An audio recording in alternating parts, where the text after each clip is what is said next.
Hey guys, it's Elijah. Today is March 7th, 2017, and this video isn't going to be a transition related update video. It's going to be basically letting you guys know about something that's going on in my life right now that is really fucking scary. Alright, so a lot of you may know through my Snapchat and my live videos on Instagram that my insurance through my work is going to fully cover my egg extraction, which would have been the next process in my transition, and then my hysterectomy would have followed after that. Long story short, I had already started on the process of trying to find a doctor for the extraction and going about getting, things that I needed to get done. Basically, I needed to have my pap smear done, and I thought that was going to be pretty much it, and then I would be able to move on to the next stage of my transition to the extraction.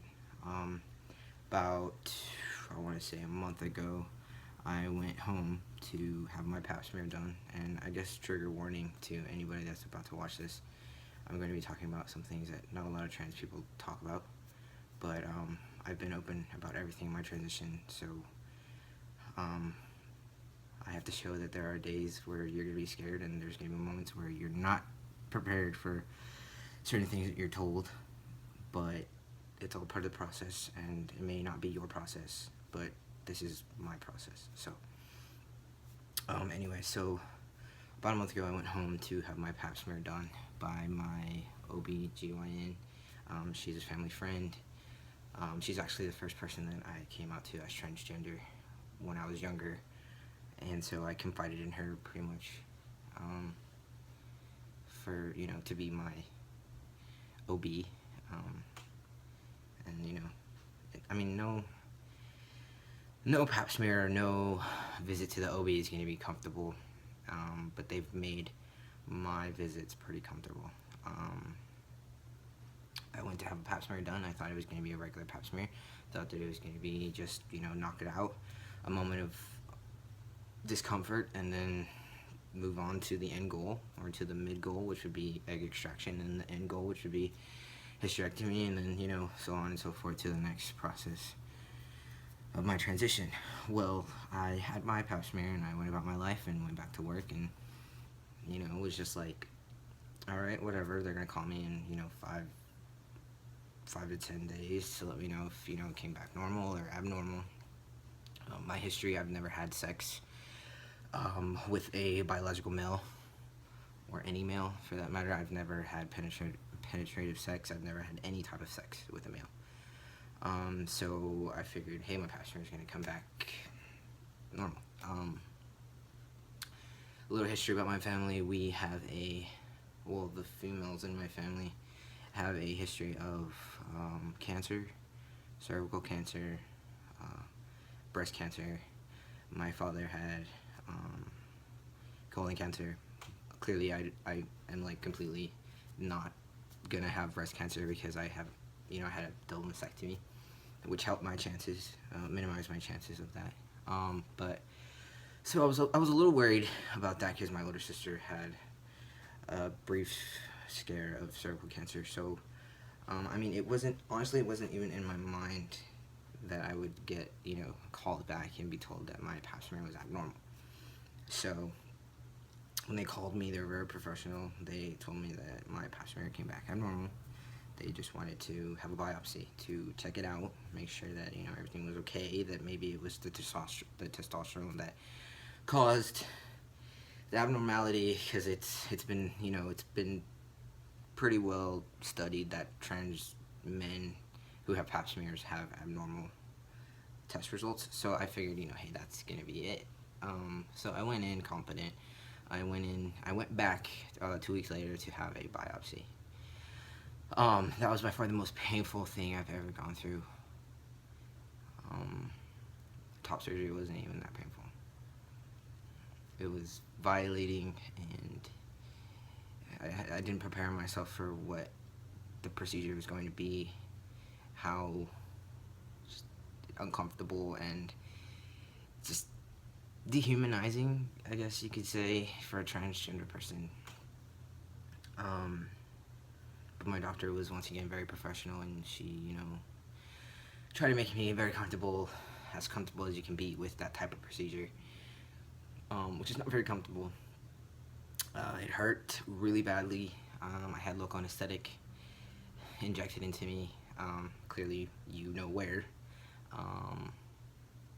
and it hurt. It was awful.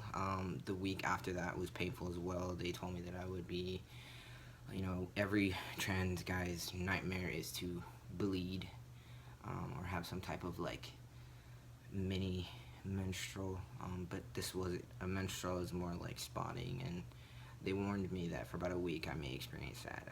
Thankfully I did not experience that. I don't know what I would have done if I had to go through that. So I had the biopsy done, and I thought, hey, whatever, she's gonna call me back and tell me, hey, don't worry, everything is fine.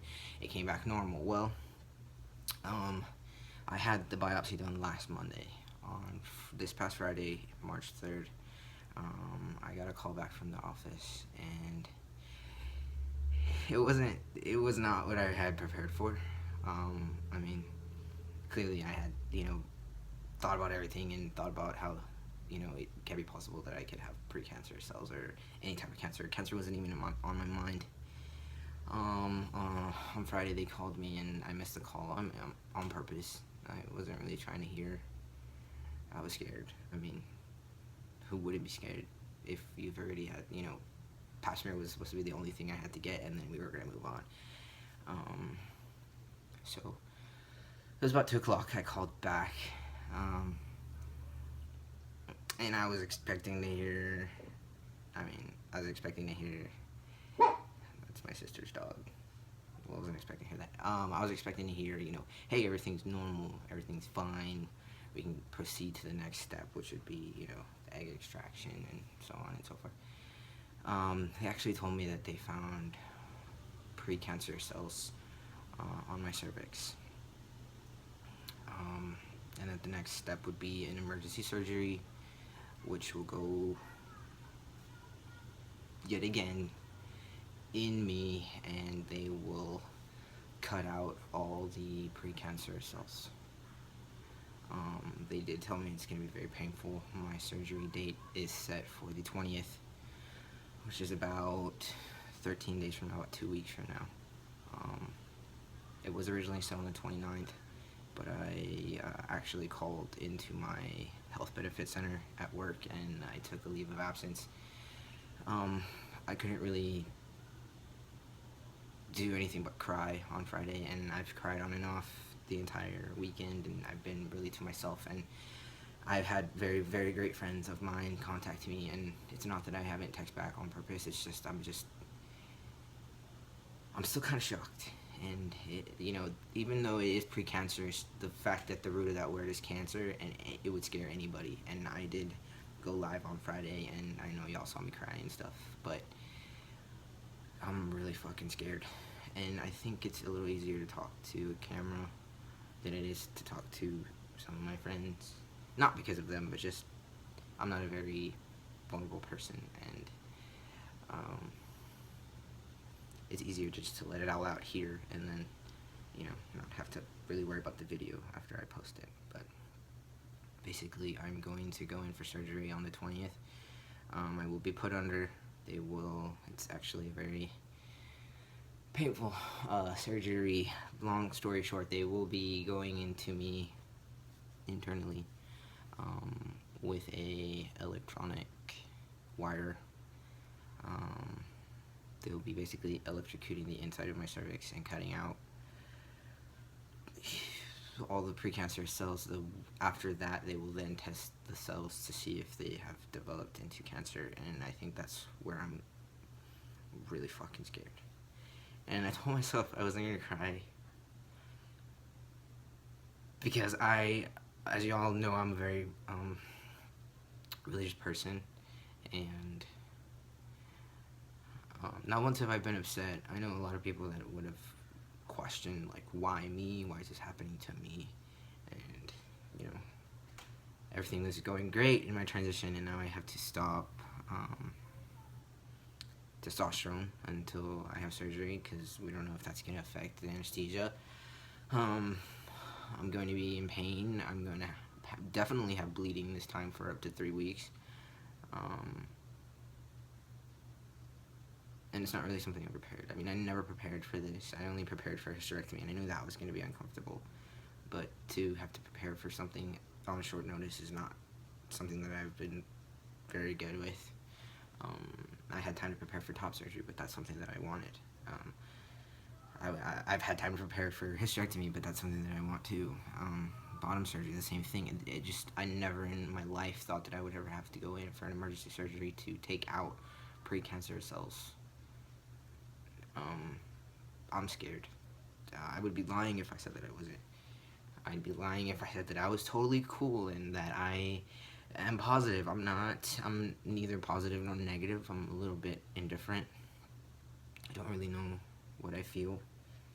Just fear, really. My pre-op appointment is on the 16th of March, so next Thursday. I think next Thursday. They're gonna go over everything, and I've already looked up the procedure, so I already know what they're gonna tell me. My older sister actually had to go through that procedure as well. I'm just really fucking terrified. I've been stressing a lot. My acne is through the roof right now because I don't process stress very well. I've been in the gym, I've been working out, I've been doing push-ups every time I start to freak myself out. It's kind of just my way of stopping the thinking, stopping the thought process, and snapping myself out of it, which I mean is beneficial because you're doing something, you know, to get your arms a little bit bigger, your chest, you know, working on certain things like that. But yeah, to all my friends, to Aiden and his wife Heather, thank you so much for checking up on me. You guys are like my best friends, and I know you guys have been there for me, and there's so many other people, like my friend Ryan, he's also been there for me too, and so many other people that have just, you know, texted me and said, you know, hey, you're not alone, it's okay, and, you know, I'm so thankful for you guys. And it just sucks because my birthday is in a couple weeks, and I'm probably still going to be in recovery, and I was supposed to go laser tagging with Aiden and his wife Heather, and, you know, a bunch of the friends that I've made through them. And this is not really how I expected to spend my birthday, recovering and bleeding and things of that nature. But yeah, so this is what's happening in my life, and back to what I was saying, I know a lot of you know that I am religious. I am. I haven't questioned why this is happening to me. More so, I've just asked, what is it that this is going to teach people? Why in the sense am I being used for this purpose? What is the purpose for me to go through this? Not why me, why boo-hoo, more like, all right, Lord, what do I need to take from this and learn from it and get from it to show everyone that, you know, things happen. I'm more so, I mean, confused about that part. I don't understand, you know, why it's happening to me. I know that it is happening to me. Everything happens for a reason, and I'm not trying to shove my religion down anybody's throat, but God has been there for me through everything, through my transition, through my top surgery, through moments where I didn't think that I could save for surgery, moments where I didn't think I could start testosterone, moments when I didn't think that I would get the approval from my family, moments that I didn't think, you know, a lot of things, and I'm just more so trying to, you know, open up my mind and my heart and just say, hey, Lord, what is it that I need to take from this, and how do I overcome this? And maybe this is a lesson in strength, or maybe this is a lesson to have faith. But I am really scared. So I will probably be off Facebook and Instagram and Snapchat for a while. But my surgery is on the 20th. I will be posting this on my Instagram as well, and my YouTube, just so people can see that, you know, if they ever go through this, which I pray that they don't, but if they do, that I've gone through it, and I will hopefully be making a update video after the surgery. I'm really scared. I mean, going under itself is very terrifying. I did not like going under for top surgery. That in itself is terrifying to me. I don't like that feeling of not, you know, being in control and having to fall asleep, and, you know, but I mean, I'd rather be asleep than be in an office where they're doing this when I'm awake. So it's just the things we have to do. But I am trying to keep the hope, trying to keep positivity, even though I've never had a positive bone in my body.